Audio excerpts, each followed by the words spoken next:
Do you know कि एक debate है, बहुत से लोगों के जहन में क्वेश्चन आता है कि अल्लाह की ज़ात हर जगह मौजूद है। आपने शेर व शायरी में सुना होगा, एक कॉन्सेप्ट राइज है हमारे माशरे में, स्पेशली सब कॉन्टिनेंट में, कि अल्लाह तो इंसानों के दिल में है। सवाल ये पैदा होता है कि क्या अल्लाह इंसानों के दिल में फ़िज़िकली मौजूद है? क्योंकि अल्लाह सुब्हानहू व तआला, अल्लाह जल्ल जलालहू को देखने की ख्वाहिश मूसा अलैहिस्सलाम ने की, और जब अल्लाह ने अपना जलाल, अपना हिजाब जो है वो साइड पे किया और अल्लाह का नूर, इनफैक्ट उस हिजाब का ही नूर आई बिलीव, जब वो उस पहाड़ पर पड़ा तो पहाड़ रेज़े रेज़े हो गया। इट मीन्स कि नथिंग कैन सस्टेन अल्लाह सुब्हानहू व तआला एक्सेप्ट जो अल्लाह सुब्हानहू व तआला ने खुद अपने लिए जो है वो जगह मुतय्यन फरमाई है। Allah is above his throne, so how can human heart physically sustain almighty Allah? These are some of the question.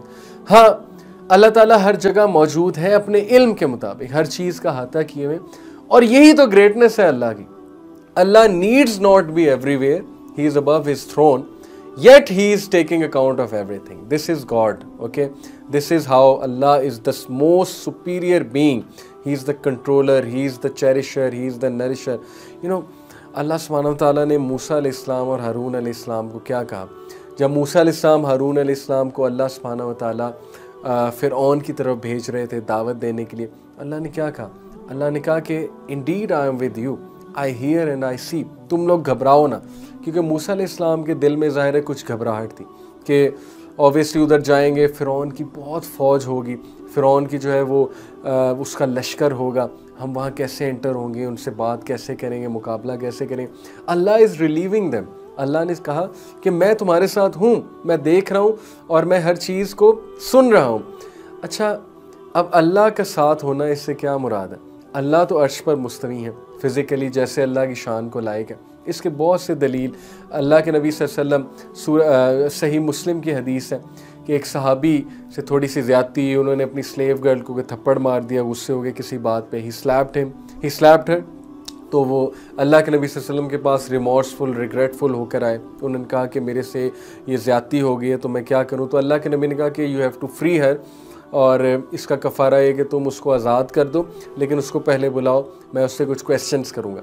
तो स्लेव गर्ल जब अल्लाह के नबी सल्लल्लाहु अलैहि वसल्लम के पास आई, तो अल्लाह के नबी सल्लल्लाहु अलैहि वसल्लम ने पूछा कि अयन Allah, where is Allah? And she said फिस समा, आसमानों में, ओके, एंड देन आसमान में, एंड देन ही आस्क्ड के हु एम आई, मैं कौन हूँ? तो उसने कहा कि you are the messenger of Allah Muhammad सल्लल्लाहु अलैहि वसल्लम। तो अल्लाह के नबी ने कहा free her for she is a believer. तो ये जो सवाल है, अकीदे का सवाल है कि अल्लाह कहाँ है, हमारा अकीदा है अल्लाह आसमान में, यानी अर्श पे, आसमानों के ऊपर भी। और सूरह मुल्क में दलील मिलती है, अमिन तुम मन फिस समा, वो ज़ात, क्या वो ज़ात जो आसमान में है, क्या तुम उससे नहीं खौफ खाते? ओके, सो फिर इसका क्या मतलब है कि अल्लाह मूसा अलैहिस्सलाम के साथ है? यही तो गॉड है कि अल्लाह अर्श पर मुस्तवी होने के बावजूद हर चीज़ ऑब्ज़र्व किए हुए, हर चीज़ का अहाता किए हुए, और उनकी मदद उनके साथ है। उनकी जो है वो he seeing everything, he is hearing everything. If he wills, nothing can happen to Musa and Harun अलैहिस्सलाम। दिस इज़ हाउ अल्लाह सुब्हानहू व तआला is telling them that I am with you. And whenever the beauty of the Quran is that whenever Allah mentions himself and you start to feel that he is so far away, he is so distant, he brings you back through such ayahs. जब भी आप ये सोचें वो अर्श कितना दूर है, अल्लाह अर्श पे मुस्तवी है, he brings you back by telling you कि मैं तो तुम्हारी शारक से भी ज़्यादा करीब हूँ। अब शारक से ज़्यादा करीब होने का क्या मतलब है? कि नॉट फिज़िकली बट शारक से ज़्यादा करीब के ऑब्वियसली इसकी तफसीर एक तो ये है कि अल्लाह के जो किरामन कातिबीन हैं, 2 एंजल्स हैं, वो हर चीज़ रिकॉर्ड कर रहे हैं, तो अल्लाह ताला को रिपोर्ट हो रही। दूसरा, he is observing everything, he is seeing everything. How he does that वल्लाहु आलम, ये मुतशाबिहात में से अल्लाह को बेहतर पता है how he is doing that, because he is God and we don't know anything. Musa अलैहिस्सलाम और खिज़र अलैहिस्सलाम के वाक़ये से क्या साबित है? मूसा अलैहिस्सलाम और खिज़र अलैहिस्सलाम कुछ गुफ्तगू कर रहे थे, वो जो कश्ती वाला पूरा वाक़या, कश्ती में शगाफ डालने वाला, तो वो जो कश्ती का एक पीस था, वुड का प्लैंक था, वो समंदर में था, पानी में था। उस प्लैंक पे एक परिंदा आके बैठा और उसने अपनी चोंच से पानी पिया और उसकी चोंच से कुछ कतरे गिरे। तो खिज़र अलैहिस्सलाम ने मूसा अलैहिस्सलाम को कहा कि मूसा, डू यू नो कि अल्लाह का इल्म कंपेयर्ड विद आवर इल्म, अल्लाह का इल्म और हमारा इल्म, उसमें कितना फ़र्क है? उसमें यही फ़र्क है जिस तरह के इस परिंदे की चोंच में से जो पानी के कतरे गिरे हैं वो हमारा इल्म है, और ये पूरा समंदर अल्लाह सुब्हानहू व तआला का इल्म है। सो सुभान Allah, what do we get from it, that Allah अपने इल्म के मुताबिक हर जगह है। अल्लाह की ज़ात हर चीज़ ऑब्ज़र्व किए हुए है। और प्रॉफिट सल्लल्लाहु अलैहि वसल्लम ने अबू बकर सिद्दीक़ रज़ियल्लाहु अन्हु को क्या कहा था, जब अबू बकर सिद्दीक़ थोड़े से गमज़दा हो रहे थे, कुरैश और मुशरिकीन प्रॉफिट सल्लल्लाहु अलैहि वसल्लम और उनके पीछे पड़े थे, गारे सौर में जब पनाह ली थी, तो अबू बकर सिद्दीक़ को अल्लाह के नबी सल्लल्लाहु अलैहि वसल्लम ने क्या कहा था, व्हाट डू यू से ऑफ द थ्री, तुम क्या कहोगे उन तीन के बारे में। तो तीसरा कौन था वहाँ पे, अल्लाह के नबी सल्लल्लाहु अलैहि वसल्लम अबू बकर सिद्दीक़ को यही तो बता रहे थे कि तीसरा अल्लाह है, वो हमारे साथ है, और गम ना करो, okay, do not grieve, Allah is with us, ला तहज़न इन्नल्लाह मअना, कि तुम गम ना करो, बेशक अल्लाह की ज़ात हमारे साथ है। तो ये बड़ा ज़बरदस्त एक हमारे लिए भी स्पोर्ट है कि जो कुछ भी हो जाए अल्लाह तुम्हारे साथ था, तुम्हारे साथ है, तुम्हारे साथ रहेगा।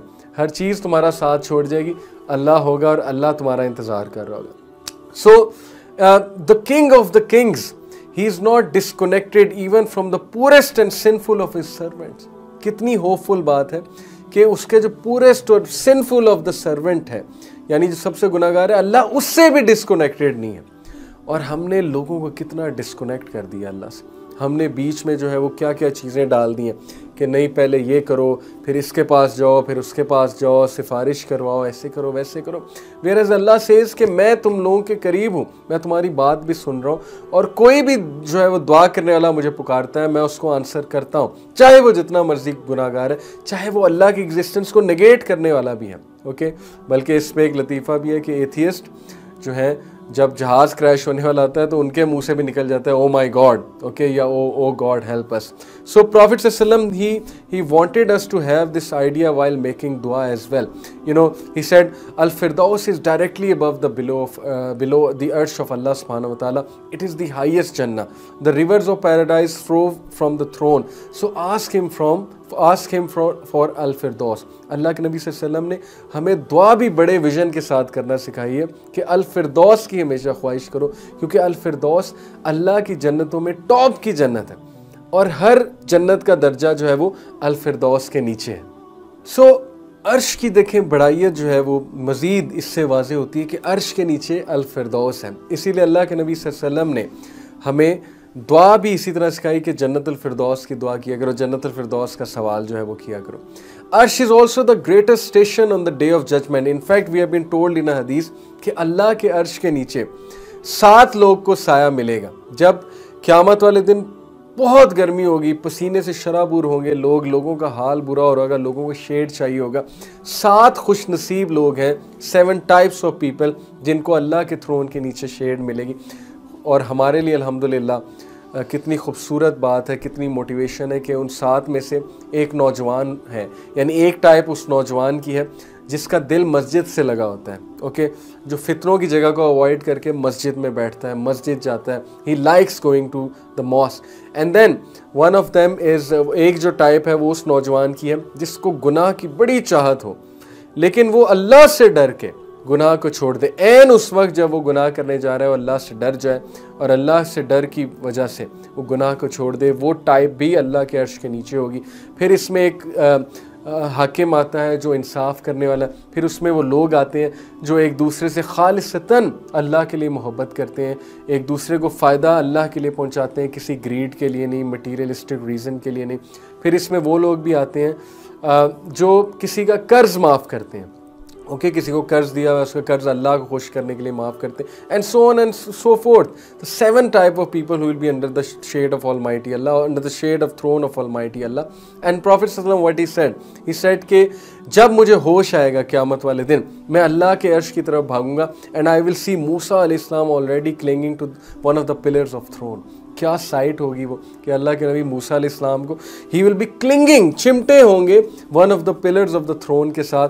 और throne it is such majestic कि एंजल्स ने उसे पकड़ा हुआ है, वो एंजल्स लेकर आएंगे अल्लाह का अर्श, जैसे किंग जो है अपने अर्श पे आ रहा होता है, अपने जो है उस पे तख्त पे आ रहा होता है। सो अल्लाह का थ्रोन एंजल्स ने थामा हुआ है, और वो एंजल्स का जो साइज़ है, वन ऑफ दीज एंजल्स, उसका साइज़ कितना, आप लोग हैरान रह जाएंगे कि अल्लाह के नबी सल्लल्लाहु अलैहि वसल्लम ने फरमाया कि अगर वो एंजल जिसने अल्लाह का थ्रोन बियर किया हुआ है, one of the angels, okay, अगर उसके ईयर लोब से यहाँ से एक परिंदा उड़ना शुरू करे और उसके कंधे तक आए तो उस परिंदे को 700 साल लगेंगे। 700 years will be taken by that bird, इससे पहले कि वो यहाँ से लेके यहाँ तक आए।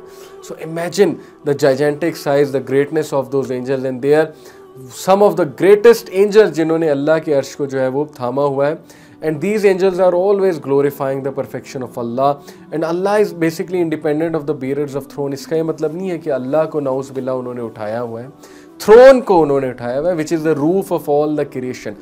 हर चीज़ अल्लाह के थ्रोन के नीचे है, and they are constantly glorifying the praise of Allah। You know, imam Malik रहीमहुल्लाह, he makes us understand our creed। Throne के हवाले से हमारा जो अकीदा है, a man asked इमाम Malik रहीमहुल्लाह, how did Allah rise above his throne? ये जो आता है कि अल्लाह अपने अर्श पर इस्तवा, मुस्तवी हुआ, राइज हुआ, how can we understand, how did it happen? तो इमाम मालिक जो है he started to shake and you know he started to sweat, उन्हें पसीना आने लग गया अल्लाह के डर से कि मैं कहीं को गलत जवाब ना दे दूँ। तो उनसे ये हकीदा हम तक पहुँचा है कि इसका जवाब क्या है। He said Allah's rising is known, Allah का मुस्तवी होना ये वेल नोन है, ये हमें बताया गया है, but how is beyond our comprehension, कैसे ये हमें समझ नहीं आने वाला, इसको कॉम्प्रीहेंड करने से हम कासिर हैं, but to believe in it is mandatory, इस पे ईमान लाना फ़र्ज़ है, and to ask about it is बिदा, और इसके बारे में सवाल पूछना वो बिदत है। तो ये बेसिकली हमारा अकीदा है। और जब अल्लाह ने अपनी क्रिएशन को जो है वो कंप्लीट किया तो आपको पता है कि अल्लाह ने अपने अर्श के नीचे क्या लिखा, he wrote under his throne when he created all the creation. तो अल्लाह सुब्हानहू व तआला ने क्या खूबसूरत बात लिखी। अल्लाह सेड वेरीली माई कंपैशन ओवरकम्स माई रैथ, बेशक मेरी रहमत और मेरा जो तुम लोगों से प्यार है, मेरी क्रिएशन से जो मोहब्बत है और मेरी जो फॉरगिवनेस है, मेरी जो रहमा है, वो मेरे गज़ब पे हावी है। तो ये मैसेज अल्लाह सुब्हानहू व तआला ने दिया, और ये थ्रोन की अज़मत है। और थ्रोन के हवाले से और भी बहुत सी बातें हैं। जिब्राईल अलैहिस्सलाम अर्श मकीन है, अर्श के साथ होंगे। और एक बार कितनी खूबसूरत बात है, जिब्राईल अलैहिस्सलाम ने रसूल अल्लाह सल्लल्लाहु अलैहि वसल्लम ने जिब्राईल अलैहिस्सलाम से पूछा कि जिब्राईल, मेरे रहमतुल लिल आलमीन होने का आपको भी कोई फ़ायदा हुआ है? क्योंकि आलमीन के लिए रहमत हो तो आप भी आलमीन में से ही आते हैं। तो जिब्राईल अलैहिस्सलाम ने कहा कि या रसूल अल्लाह, अल्लाह मैसेंजर, आपकी वजह से मुझे मेरी तकदीर, मेरा मुकद्दर पता लगा है, क्योंकि मैं वही लेकर आ रहा था और वहाँ पे मैंने अपने बारे में सुना। अल्लाह ने ये फरमाया कि अर्श मकीन है, अर्श के करीब होगा। This is my Muqaddar and this is one of the greatest Muqaddar someone can have. तो जिब्राईल अलैहिस्सलाम अल्लाह के नबी सल्लल्लाहु अलैहि वसल्लम को कह रहे हैं कि आपकी वजह से, आप रहमत है, सरापा रहमत है, आपकी वजह से मुझे मेरा मुकाम पता लगा।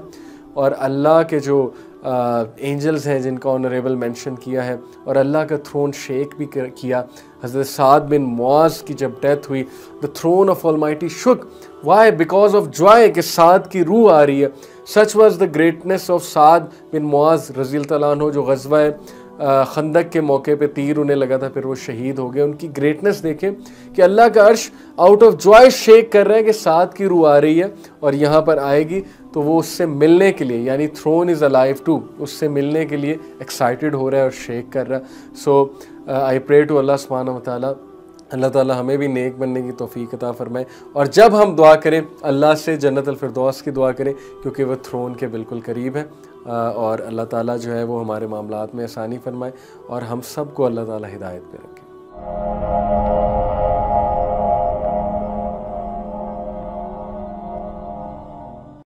दीन की